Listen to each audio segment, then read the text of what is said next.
Olá, para quem está chegando agora, meu nome é Daniel Pedroso, eu sou professor da Escola da Indústria Criativa da Unicinos, dos cursos de Jornalismo e Realização Audiovisual, e estou com vocês hoje aqui nessa noite do Conecta.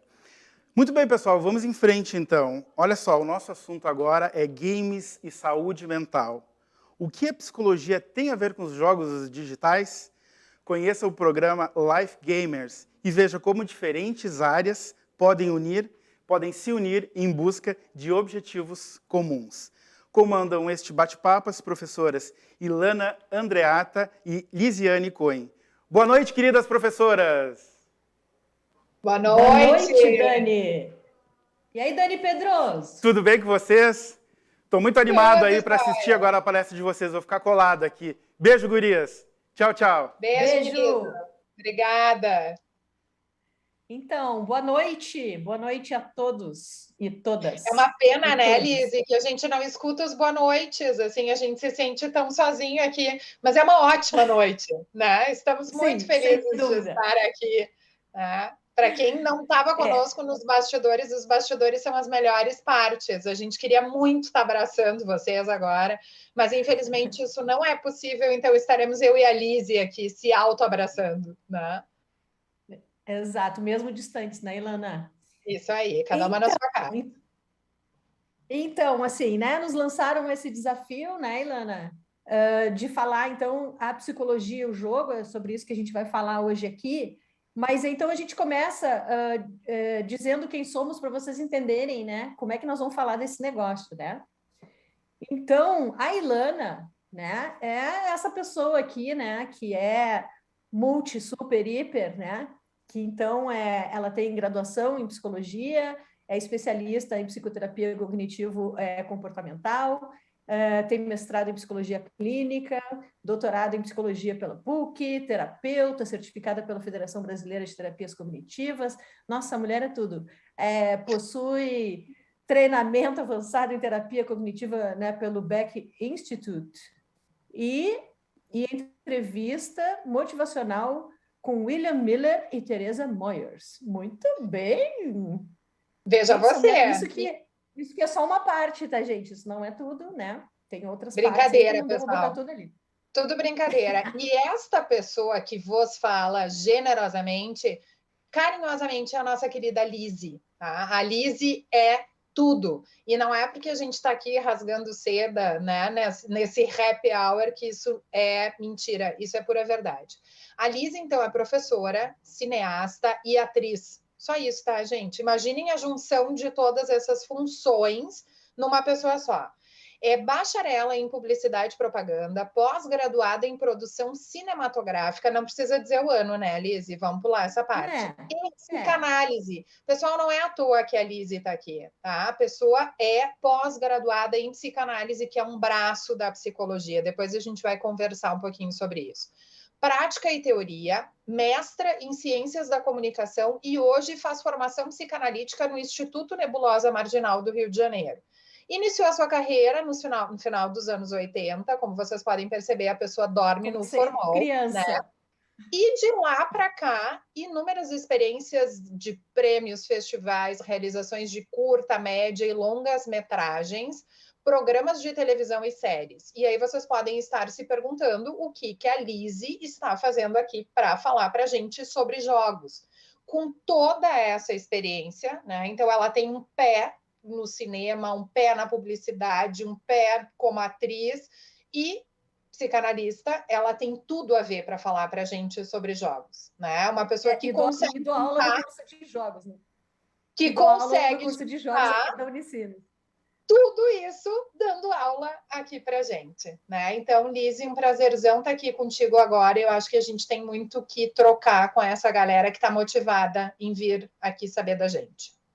Então, por isso que a gente se apresentou para vocês entenderem como é que vão juntar essas duas criaturas, né? Uma da área do cinema, basicamente, né? Eu dou aula no curso de jogos digitais aqui da Unicinos desde 2005, então já faz bastante tempo. E, ao mesmo tempo, como é que a gente se junta nessa história, né, Ilana?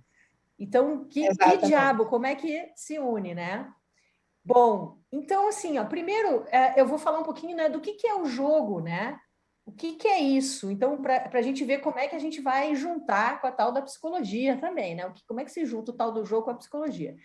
Então, os jogos são artes populares, reações coletivas e sociais, as principais tendências e ações de qualquer cultura. Então, jogo, gente, ele tá, porque a gente pensa em jogos, a gente só pensa em jogos digitais, né? Esses jogos eletrônicos e tal. Não, mas o jogo envolve tudo, né? Envolve um conjunto de regras, né? Então, é uma atividade livre, conscientemente tomada como não séria, né? E exterior à vida habitual, mas, ao mesmo tempo, capaz de absorver o jogador de maneira intensa e total, né? Existe toda uma questão de não linearidade que a gente pode propor no jogo e a gente completamente dentro de um novo universo narrativo, né, proposto pelo jogo, que ele pode ser, existe uma discussão hoje, né, hoje não, já faz um tempo, mas uma discussão entre os narratologistas e os ludologistas, né? Os ludologistas acreditam que existe o jogo só pelo jogo, né? Que não precisa contar uma história no jogo, né? Que o que interessa é a jogabilidade, é o jogar, né? E os narratologistas defendem que sempre há uma narrativa. Mesmo aquele jogo que não foi pensado como uma narrativa, deve-se levar em consideração a experiência do jogador que constrói a sua própria narrativa, né? Então, é uma discussão super interessante. Eu tendo a narratologia, porque sou da área da narrativa, né? Mas é importante também a gente entender que no jogo, então, existe alguma coisa em jogo que transcende as necessidades imediatas da vida e confere sentido à ação. O autor sugere que todo jogo deve significar algo para o jogador. Ó, isso é um início para vocês entenderem o que é o jogo, né? Fica a dica. Passo a bola aqui para ti, Lana. Fica a dica. Quando a gente escuta a Lizzy falando sobre essa questão, né, da experiência, da narrativa, enfim, a gente fica pensando que atrás dessa tela tem um jogador. E eu fico pensando, de novo, o que está atrás dessa minha tela, né? Quem está nos escutando? Eu não vejo as expressões faciais de vocês, eu não vejo o que está acontecendo, mas eu imagino que tenha seres humanos aqui, atrás dessa tela, interessado em saber sobre psicologia, interessado em saber sobre jogo, interessado em saber sobre saúde mental e interessado em saber, talvez, sobre a gamificação disso tudo. Então, quando a gente fala de psicologia, né, a psicologia é uma ciência bastante recente comparada a outras ciências que se preocupa em estudar de forma científica a mente e o comportamento do ser humano, né, que é algo altamente complexo. Então, quando a gente pensa na ciência básica, a psicologia, a gente está preocupado em entender os porquês. A gente quer saber quem sou eu, por que eu ajo de determinada forma, que relação tem entre uma questão fisiológica, uma questão estrutural, uma questão funcional. Então, a psicologia é uma ciência nova, mas que vem crescendo muito dentre as diversas aplicações que ela tem. A psicologia, então, hoje, ela tem várias sub-áreas e vários campos de aplicação, como desenvolvimento humano, a área da saúde, a área dos esportes, o comportamento clínico, o comportamento social, os processos cognitivos. Então, dentre essas diversas possibilidades da psicologia, a gente está falando sobre seres humanos que podem ser vistos de diversas maneiras, e aí que ponte a gente pode fazer isso com os jogos? O que motiva, por exemplo, uma pessoa a ter interesse por alguma coisa? Que comportamento humano é esse que pode motivar as pessoas a desenvolverem uma gamificação? E quando a gente fala de comportamento, a gente está falando de reforçadores. Então, o que reforça uma pessoa permanecer num processo de jogo? O que faz com que uma pessoa tenha mais interesse e mais motivação por determinados assuntos? Quando a gente fala em psicologia, a gente está falando sobre psique, que significa mente, e logos, que significa o conhecimento ou estudo. Então, a gente está falando de algo que não é muito palpável, e até pouco tempo atrás, a psicologia era uma disciplina da filosofia que estava preocupada em descobrir o conhecimento.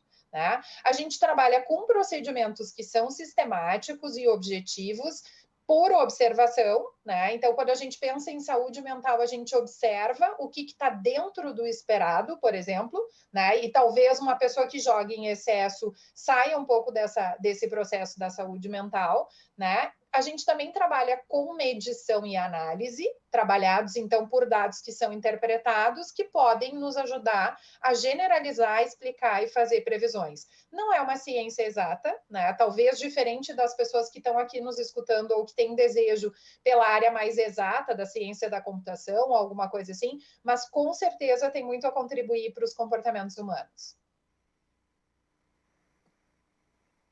Então, dá para juntar isso? Uau! Né? Essa pergunta é difícil, né?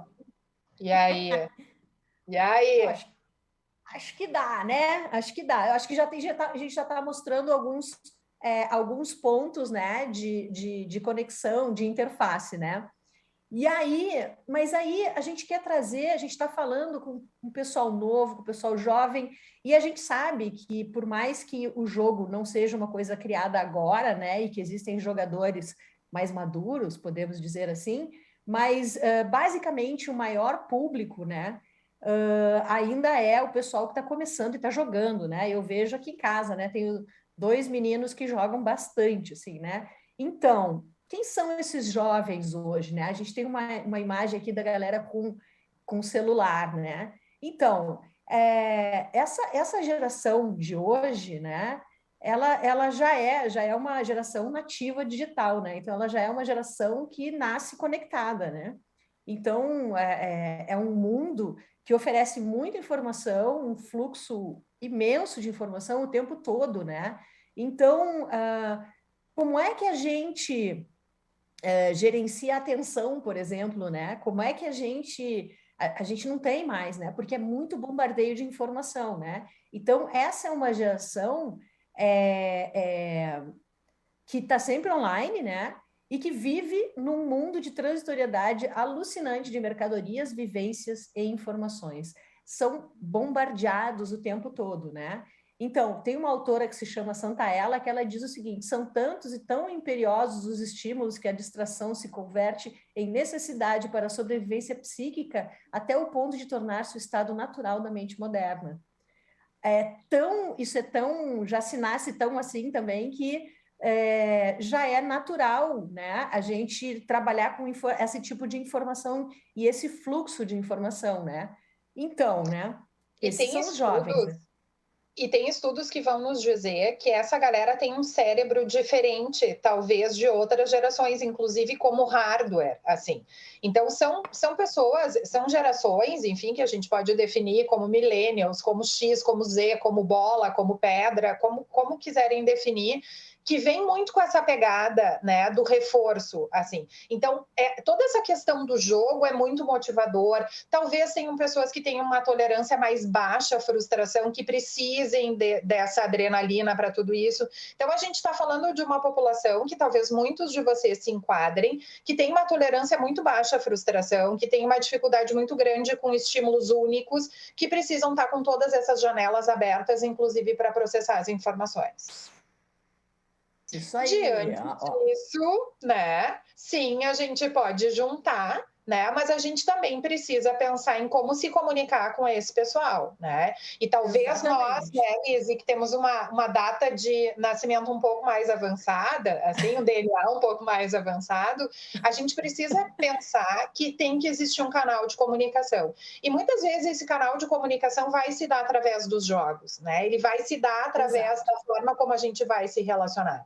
Então, a gente percebe, por exemplo, que nas diversas áreas da psicologia, essa forma de comunicação ela tem que fazer sentido, né? Então, a gente traz algumas referências aqui para a gente pensar o que comunica e a forma como a gente vai se comunicar, né? Esses nativos digitais, então, vão trazer uma ideia de que as práticas de trabalho e padrões de atenção são multifocos, várias coisas ao mesmo tempo, eles já nascem dessa forma, né? E tem uma tendência a serem multivocações, multitasks, que a gente chama. Além disso, tem uma tendência muito grande à distração. Então, isso tudo é dica em que há uma relação direta entre a psicologia e as áreas das ciências mais palpáveis, das ciências mais hardware, por exemplo, nos jogos digitais.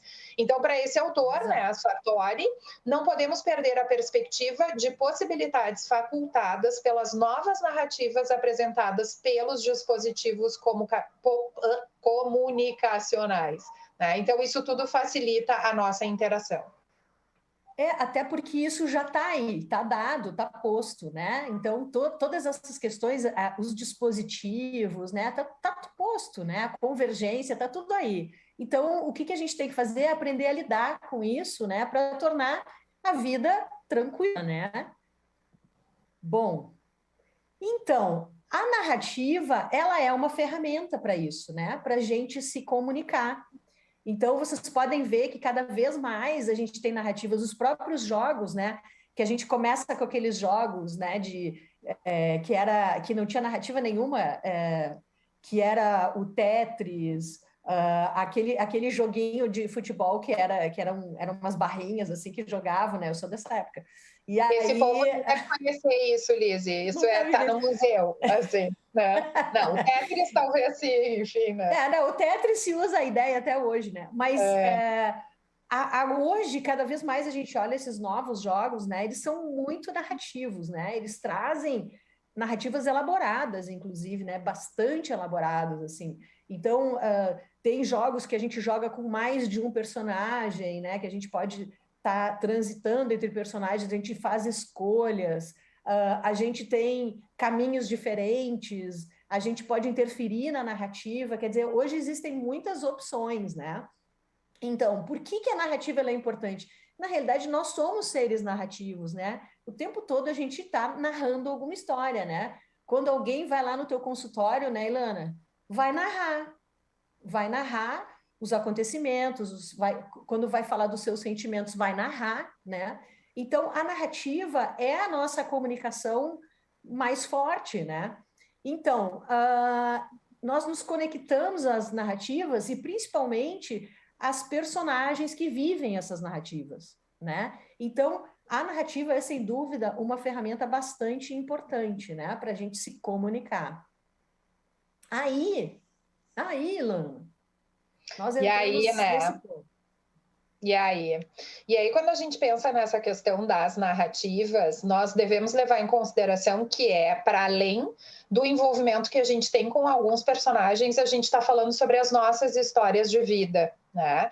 E quando a gente pensa, por exemplo, nessa população em específico e como a gente pode contribuir de uma forma social e relevante para devolver para a sociedade aquilo que a gente estuda, por exemplo, uma das formas da gente poder pensar, né, numa coisa que é muito séria e muito grave hoje no Brasil é a questão do suicídio. Então, a gente costuma dizer em psicologia, por mais triste que isso possa parecer, que o suicídio é a falência de uma série de questões, né? Então, dentro dessa ideia de que eu sou aquilo que eu interpreto da minha história e eu vou contar para as outras pessoas aquilo que eu interpreto da minha história, a gente está trazendo aqui um contexto de altíssima relevância social, de uma falência de uma série de questões para que a gente possa também conectar o que os jogos, através de uma forma de acessar essa narrativa e o que o conhecimento da psicologia podem trazer de contribuição para a gente olhar para esse problema que é tão sério e tão relevante. Teríamos uma lista, né, Liz? E poderíamos falar sobre a pobreza, sobre a desinformação, sobre uma série de coisas, mas a gente traz esse contexto levando em consideração a importância dele. Então, a gente traz alguns dados aqui para também, né, muito provavelmente vocês conhecem alguém que cometeu suicídio, né, ou conhecem alguém que tenha depressão ou que tenha ideias suicidas, que já tenha tentado, enfim, mas a gente traz alguns dados para caracterizar o problema, né? A gente traz um dado que entre 2014 e 2019, o número de suicídios no Brasil aumentou em 28%. É 30%, tá, gente? É bastante coisa. De acordo com essa pesquisa, então, entre os jovens de 11 a 20 anos, houve um aumento de casos de quase 50%, 49,6% nesse mesmo período. No entanto, a maior incidência de mortes por suicídio está na faixa que vai dos 21 a 30 anos. Então, é exatamente o adolescente tardio que a gente costuma dizer, né? Então, dentro da psicologia do desenvolvimento, esse jovem que antigamente era considerado um adulto, agora é visto também como um adolescente tardio. Segundo a Unesp, a pesquisa indicou que houve um aumento de 24% nos casos entre 2006 e 2015, com maior frequência entre jovens do sexo masculino, né? Há uma prevalência maior em jovens do sexo masculino. E de acordo com a Organização Mundial da Saúde, o suicídio é a segunda principal causa de morte entre jovens de 15 a 24 anos, ficando apenas atrás de acidentes de carro. E com a pandemia, vocês imaginem que isso efetivamente aumentou. Isolamento, tristeza, anedonia, falta de interação social, que são todos problemas que a gente enfrentou com a pandemia e que são variáveis de proteção para que o suicídio não ocorra. Então, esse é o contexto que a gente quer pensar um pouco com vocês. E a gente, quando a gente fala, né, dos jovens, né, e a gente vem pensando desde a adolescência, né, Ilana, a adolescência é uma fase extremamente complexa, né, indo pela linha psicanalítica, tá, Ilana, não querendo me atravessar aí, mas indo pela linha psicanalítica, né, o jovem, ele tá, o adolescente, ele tá nesse momento de que ele sexualmente falando, ele já está maduro, né? Mas economicamente, por exemplo, ele é dependente. Então, ele é adulto para algumas coisas e, ao mesmo tempo, não é para outras. Ele continua dependendo. Então, ele fica nesse limbo, né? E aí e é muito complexo lidar com isso, né? Isso é uma narrativa complexa também, né? Exatamente. Como, e emocionalmente afinal de contas, né? Exato, né? Daí o que eu sou, afinal de contas? Eu sou uma criança, eu sou um adulto, eu sou o quê, né? E isso é muito complicado de lidar, né? E aí vem uma série de questões, né, Ilana? Aí vem relações familiares, vem uma série de coisas. Mas aí o que a gente pode fazer, né, como área de psicologia e de jogos, né? Eu, como professora do curso de jogos, né? Eu dou aula de roteiro para jogos, tem uma coisa que eu faço atualmente, Ilana. Ilana, olha só, que os meus alunos, os meus alunos e minhas alunas, quando vão criar, desenvolver os seus roteiros, a gente faz toda uma jornada, né, nessa construção. E tem um momento que eles têm que fazer os perfis dos personagens, né? Eu dou toda uma parte teórica, né? E depois eles têm que desenvolver, então, os perfis das personagens. Feito isso com aprofundamento, então eles fazem lá backstory, né? Vão contar toda a história, desde as relações com os pais, onde nasceram, como é que foi essa infância, tudo isso tem que estar ali, mesmo que depois não apareça, mas isso vai dando consistência para a personagem, né? E aí, eles atualmente, eles fazem uma pesquisa... Ih, gente, peraí que entrou a minha Siri. A Siri quer fazer uma pesquisa para ti. Eu acho. Vocês estão me ouvindo? Sim, tudo certo. Só a Siri se atravessou, tá tudo certo. Pois é. Aí, então, o que eles têm que fazer depois que eles terminam essa tarefa? Eles vão atrás de profissionais ou estudantes já com um estágio mais avançado, né, de conclusão, próxima à conclusão do curso, para justamente apresentar esse perfil e saber o quão é coerente isso em relação ao comportamento humano. Se aquilo faz sentido, se não faz. E a contribuição que eles têm recebido, eles apresentam isso depois em aula, eles gravam com o profissional, é fantástico. Assim, olha como tudo tem a ver, né? Se a gente quer que as pessoas se identifiquem com os personagens, eles têm que estar muito próximo daquilo que é verossímil, né? Que as pessoas de fato acreditem naquela personagem. E para isso a gente tem que... Exato. Então a gente tem que conhecer muito do comportamento humano, né? Então, psicologia, jogos, tudo a ver, né? Então, olha só, a gente trouxe aqui... desculpa, isso aqui eu já vou pular, né? Eu sigo aqui. Não, acho que pode pular, a gente já pode ir direto para o nosso exemplo. A gente já falou disso, né? Então, a gente trouxe 2 casos, na realidade, né? Um que é o Life Gamers, né? E o outro que é a jornada do acolhimento. São 2 propostas diferentes, né? De união, sem dúvida nenhuma, da psicologia com os jogos, né? Então, esse primeiro aqui, ó, o Life Gamers, a proposta, na realidade, é preparar gamers, né? Então, a galera que está jogando, que está no ambiente de jogo, né?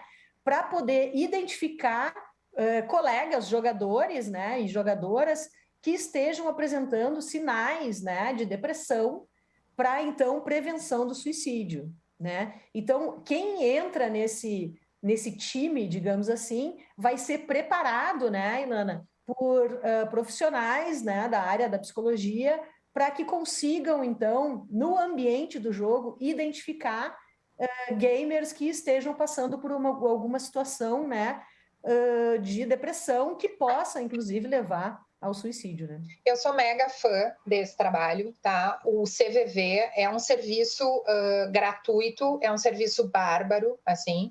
Então, se vocês conhecerem qualquer pessoa que tenha algum indicativo, que tenha feito uma fala nesse sentido, encaminhem, né? E eu acho que tem uma coisa super importante que a gente precisa pensar sobre a teoria, né? A pessoa avisa que ela vai cometer suicídio, ela dá sinais. Então, não é do nada que uma pessoa comete suicídio. E nesse ambiente virtual dos jogos, a pessoa está colocada na sua essência. Então, esse olhar atento, eu acho que são várias coisas sobre isso. Assim, a primeira questão é que a gente tem como materializar uma questão que pode parecer mais impalpável, que é a mente e o comportamento humano. Então, tudo que a gente observa, tudo que a gente escuta, diz respeito àquilo que a pessoa está pensando. E talvez nesse ambiente da gamificação, nesse ambiente de jogos, de disputa, de criação de personagens, de colocação daquilo que a gente está sentindo, fica muito nítido quando isso acontece, né? Então, sei lá, a pessoa estava participando de um jogo, de uma temporada ou alguma coisa assim, e sempre foi muito participativa e daqui a pouco desapareceu, ou os conteúdos verbalizados são de desesperança, são de tristeza, de jogar a toalha. Então, a ideia é que a gente fique prestando atenção nisso. E essa parceria é bárbara, porque é de um lugar que tem todo um serviço de acolhimento associado às percepções dos jogadores. Então, eu acho que é uma ótima dica de como transformar isso em algo a nosso favor, assim. Exato. E um outro exemplo que a gente trouxe daí é um pouco diferente, que é a construção de um game para ajudar, né, pessoas com depressão. Oi, Lana, eu não enxergo mais o texto que está aqui porque eu estou com um monte de coisa em cima. Será que tu consegue? Fica tranquila. Tá? Esse jogo é a jornada do acolhimento, né, em que ele apresenta diferentes jornadas e perspectivas, e ele é destaque do movimento Falar Inspira a Vida. Então, a ideia é que essa ferramenta sirva de forma educativa para a depressão, para promover o acolhimento dessas pessoas, como a Lizzy trouxe. Né? Para quem é mais da área dos gamers, né, essa imagem vai lembrar títulos saudosos em 8 bits e 2Ds. Né? Essa é a tua parte, Lizzy, é a tua praia. Então, o cara escolhe um personagem para enfrentar os desafios, né? E vai ter várias etapas em relação a isso.